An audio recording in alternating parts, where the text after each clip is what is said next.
Earth sign. Taurus, Virgo, and Capricorn.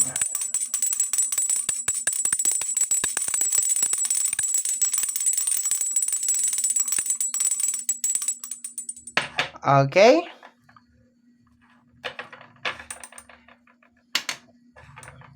Hello my dear! Welcome back sa ating YouTube channel. My name is RJ, your tarot card reader. At ang gagawin natin ngayon is yung ating daily reading para sa araw ng June 7, 2026. Titingnan natin kung ano mga eksena, kaganapan at kung ano-ano pa na maaari mong makasalubong sa araw na ito. Pero before tayo my dear mag-proceed sa ating reading, magpapasalamat po muna ako. Maraming salamat po sa ating mga abangers, sa mga walang sawang naghihintay at nag-aabang ng kanilang readings. Thank you very much. Gusto ko rin po magpasalamat sa ating mga bagong subscribers. Hello my dear, welcome po sa ating channel. I hope na mag-enjoy po kayo dito at mahanap po ninyo or maiprovide ko kung ano man po ang inyong hinahanap sa inyong buhay.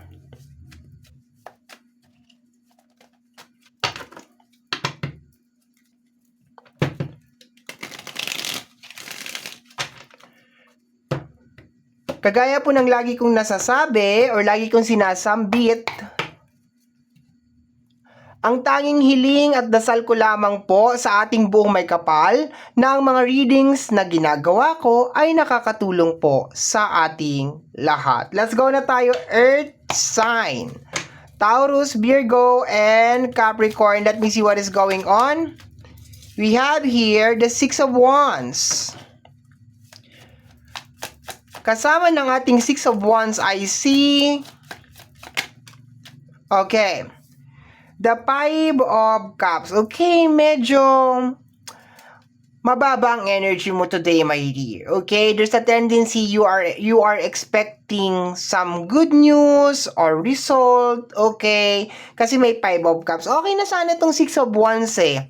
Kaso may Five of Cups. So sa araw na to masyadong highlighted, my dear, yung mga ini-expect mo. Baka nag-i-expect ka ng good news today or baka nag-i-expect ka ng result today, pero parang hindi mo siguro nagugustuhan yung mga bagay na nangyayari today. Pero if you will just stop, my dear, hindi naman lahat ng cups ay natapon. Kaya ang tawag ko sa card na to is count your blessing. Ibig sabihin, ikaw ang masusunod. Pag tumingin ka sa mga negative, ma-highlight ang mga negative. Pag tumingin ka sa mga positive, sa positive of course, okay? Kasi hindi naman lahat ng cups, my dear, ay natapon. Tingnan mo, mayroon pang dalawang cups sa likod, no?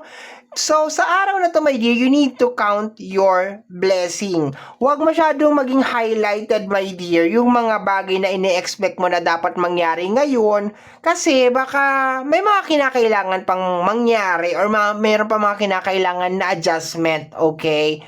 Pero super okay naman yan kasi hindi lahat ng cups ay natapon. And kung meron man mga bagay na parang aalisin sa iyo sa araw na to or mangyayari, always remember, my dear, na hindi yan tatanggalin or hindi yan aalisin sa buhay mo kung walang magandang dahilan. Laging meron yan. Laging merong bigger reason, deeper reason, my dear. Okay? Sabi pa nga nila, everything happen for a reason. Let me see, my dear. What is this? The Page of Cups. Be careful, my dear, pag-aralan ng emosyon. Pag-aralan, kontrolin ang emosyon sa araw na ito, my dear, ha? Be careful, my dear, kasi minsan talaga pag meron ng nakaset na expectation na ganito, ganyan, ganon, o kaya meron mga cancellation, may mga postpone, meron mga nare-reschedule, minsan talaga apektado talaga, 'di ba? Sin sobra, hindi minsan, madalas nga 'di ba? Apektado talaga. Pero okay lang 'yan, ganun talaga. Lalo na si Virgo, masyadong perfectionist yan. Actually, halos lahat yan. Halos lahat ng earth sign may ganun na ugali. Okay, the Five of Pentacles, okay. Posible may kinalaman sa usapin ng pera, my dear. Okay, maybe you're expecting something na may kinalaman sa usapin ng pera.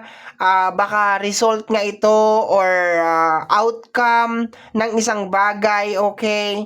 Pero based naman dito, parang okay naman siya. It is, parang hindi lang talaga siya, my dear, para sa ngayon. No, it's just more on parang may mga delay lang talaga. Let me see, next card pa tayo. The Page of Pentacles. Okay, budget tayo today, ha? Budget. Maging maingat, my dear, sa pera, sa paglalabas ng pera, pag-isipan ng mabuti, 'di ba? Maybe this is a reminder din sa iyo, my dear, na hindi porket meron kang inaasahan na perang parating, magiging out of control ka na naman, no? Baka siguro parang nararamdaman na siguro ng mga spirit guide na, eto na naman siya ulit. Porket may parating na pera, umaarangkada na naman si Earth sign. Eto na, may ugali ka na ganun, aminin mo. Pag parating na yung pera, kung ano-ano nang iniisip mo na bibilhin, no? No, aminin mo yan. So, maybe this is just a simple reminder lang sa iyo, my dear, na take it really slow, okay? And kaya siguro na delay or kaya siguro na postpone is because parang it is also a way, my dear, of protecting you din. 'Di ba? Kasi wina-warningan ka sa energy ng Page of Pentacles na magdahan-dahan ka. Pag-isipan mo na mabuti yung mga gagastusin mo ngayong araw na to. This is not the time, my dear, na mangutang, ha? Hindi porket meron kang inaasahan, mangungutang ka. Huwag mong gagawin yan ngayong araw na ito, ha? Huwag. Don't borrow money today. It's a very, very not good day to borrow money, ha? Let me see, my dear. Ilan na ba to? 2, 4. Okay, isa pa.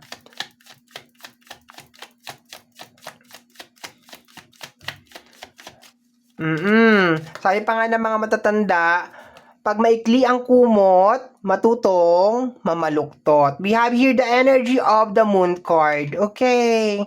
So, I think medyo highlighted lang talaga yung mga bagay-bagay na nangyayari na hindi mo gusto. Baka yung mga kulang sa bahay, walang ganito, walang ganyan. Pero once again, my dear, gusto ko lang sabihin, hindi lang ikaw yung nakakaranas niyan, ha? Mamaya kasi mag-self-pity ka na naman, sabihin mo, ikaw lang nakakaranas ng ganyan, no? And I think, sa energy ng Moon card, this is energy ng, baka napapagod ka na rin, no? Parang napapagod ka na rin sa ganito, na parang nag-e-expect ka ng something, okay? May nangyayari sa'yo ngayong araw na ito. Okay, ay, tatlong card ang nahulog. Okay. Tingnan mo yung dalawang page, my dear. Andito yung card. Teka, lagay ko muna dito. Tingnan mo tong dalawang page. Kinakapa ako. Ginaganon ako ng dalawang page. Uy! Ginaganon ako. Tinatapik ako. Tingnan mo yung dalawang page, my dear. Ano yung nasa gitna niya? Five of Pentacles. Okay? Ibig sabihin, parang wina-warningan ka ngayong araw na to. Pero yung success na yan, my dear, parating yan. Kasi bakit nakita ko si Emperor? Nakita ko si Emperor. So, parating yan, my dear. Pinoprotect ka lang, my dear, na wag kang ma-overwhelm. No, wag kang ma-overwhelm, my dear. Sabi ko nga sa'yo, hindi ibig sabihin may parating ka na pera, eto ka na naman ulit. No? Eto ka na naman ulit, parang iniisip mo na naman ulit kung saan mo dadalhin yung pera na yan. Okay? Of course, nakaprogram naman ng pera para gastusin. Pero always remember, my dear, kung laging ganyan, ibig sabihin parang laging may ganyan, 'di ba? May parating na pera na ganyan, hindi nagbabago all the time, 'di ba? Bakit hindi? Kahit gastusin mo na kaagad 'yan kung meron pang mas malaki na parating sa susunod na buwan or same amount pa rin yung darating sa susunod na buwan. Kung stable ba talaga yung pumapasok talaga na flow, bakit hindi? Pero sa mundong to kasi, my dear, pag kinalaman sa pera talaga, wala talaga masasabing stable. Laging nagbabago, my dear, ang pera. No? Bukas meron kang trabaho, bukas wala ka ng trabaho, 'di ba? Bukas ngayon healthy ka, ngayon bukas hindi ka na healthy, 'di ba? Yung mga ganon, no? Kaya lagi kong sinasabi, it really doesn't matter kung anong antas ng buhay mo. It is always important na pahalagahan talaga natin ang pera. At iwasan talaga yung porkit may parating na pera, sige, wala pa yung pera, sige, banat ng banat, no? Hindi to yung araw, my dear, na talagang mangutang, yung ganyan. Pag-isipan mo talaga na mabuti, my dear. At saka yung emotion mo, my dear, bantayan mo talaga yung emotion mo talaga kasi masyadong highlighted ngayon yung mga bagay na wala, okay? O yung mga cancellation, yung mga delay. Pero darating yan, okay? Nahulog na card is, may bonus card ka, the Six of Pentacles, and the Lover's card. Okay. So, ang nakukuha ko dito, my dear, is more on, una, possible na may kailangan pagtulungan sa usapin ng pinansyal. Okay, kaya ka siguro nakakaramdam ng pagod over here kasi baka mag-isa mong tinataguyod yung mga bagay-bagay, okay? So, this is the time, my dear, na ma-realize mo rin na, okay, hindi to kaya ng isang tao. Kailangan dalawa to. Yung ganon, okay? So, this is the time din, my dear, na imbis na tumingin ka doon sa mga negative, this is the time na maging passionate ka pa, lalo sa ginagawa mo, no? Lalo mo pang mahalin yung ginagawa mo, kahit hindi mo pa nakikita yung resulta, sige, talagang mahalin mo lang, my dear, yung ginagawa mo, my dear. Pero sa energy, my dear, ng lovers, my dear, this is the energy na parang merong kinakailangan talagang pag-usapan or meron talagang kinakailangan tulungan na kinakailangan, collaboration, tulungan, okay, lalo sa relationship, 'di ba, sa pamilya, okay, kinakailangan talaga, my dear. Sa energy ng Six of Pentacles, sinasabi dito, my dear, na magiging okay din to, mababalance mo rin, darating din kung ano yung hinihintay mo, okay, we have here the energy of the Emperor. Maging ano ka lang talaga, my dear, na si Emperor, hindi lang yan more on power, hindi lang yan more on sa mga gandang mga kagamitan, kasangkapan, magandang bahay, kotse, marami din obligasyon ito, my dear. Okay? So, tingnan mo, my dear, yung dalawang side ni Emperor. Hindi lang tayo nakatingin lang doon sa magagandang, Emperor, power, success, hindi lang doon. Tingin din tayo, my dear, doon sa shadow side or doon sa kabilang side, my dear, ng buhay ni Emperor na napakarami niyang obligasyon, napakarami niyang kinakailangan intindihin. So, maybe you are the Emperor, maybe you are the breadwinner of your family, my dear, okay? And sa'yo talaga, my dear, nakasandal ang lahat. Pero ngayong araw na to, my dear, relax. Take this time, my dear, to relax. We have here the energy of the Tower. Okay. Sa energy ng Tower, may mga bagay na parang kinakailangan mong ulitin. Yun ang nakukuha ko dito.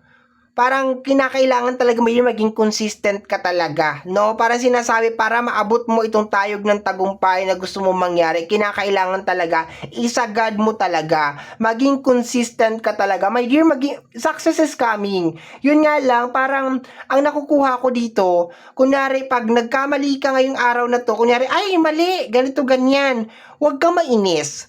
Bagkus parang ang tingnan mo, my dear, is, okay, nagkamali ako, pinagpaguran ko talaga to, pero kailangan ko siyang ulitin. Kailangan ko ulit tong and maging positibo ka, my dear, na okay, baka pag inulit ko to, mas maganda na yung magawa ko, di ba? For example, project sa school, di ba? Project sa school, talagang pinagpuyatan mo, tapos last minute sasabihin sa'yo, ay, kailangan may mga ilaw daw sa loob. Patay, parang sasabihin mo, ano ba naman to? Malapit na ako matapos. Kailangan may mga ganito, ganyan. May mga additional pa. So, babaklasin mo na naman ulit, tatanggalin mo na naman ulit yung mga ganyan-ganyan. So, nakakainis nga talaga, my dear. Kasi, nilagay mo lahat ng effort mo, tapos meron palang kailangan na naman ayusin, kailangan na naman gawin. So, nakakainis. Pero, kung titingin ka dun sa positive side, my dear, kung titingnan mo yung ating Five of Cups, kung titingin ka, my dear, dun sa positive side, baka mas maganda yung magagawa mo this time. Baka mas pulido yung magagawa mo this time, okay? And kung ano man tong problema na ito, my dear, na nangyayari sa'yo, pakiramdam ko merong ibang tao, my dear, na dapat nakikipag-collaborate or nakikipagtulungan dito, my dear, okay? Parang mas mainam sana kung tulungan, okay? Parang pagkakaisa yung nangyayari, my dear, okay? And pag nakaramdam ng pagod, matulog, magpahinga, mag-recharge, yun ang nakukuha ko dito, my dear. And stay away ka muna sa mga negative na mga tao at saka mga negative na mga panuurin sa social media para hindi ma-distract yung focus, okay? So, my dear Earth sign, ito po ang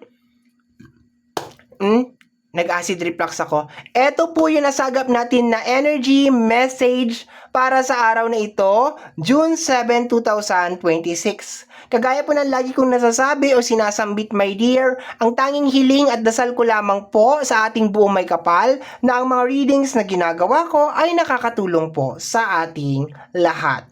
Maraming salamat po. Thank you, Earth sign. Bye-bye. Thank you.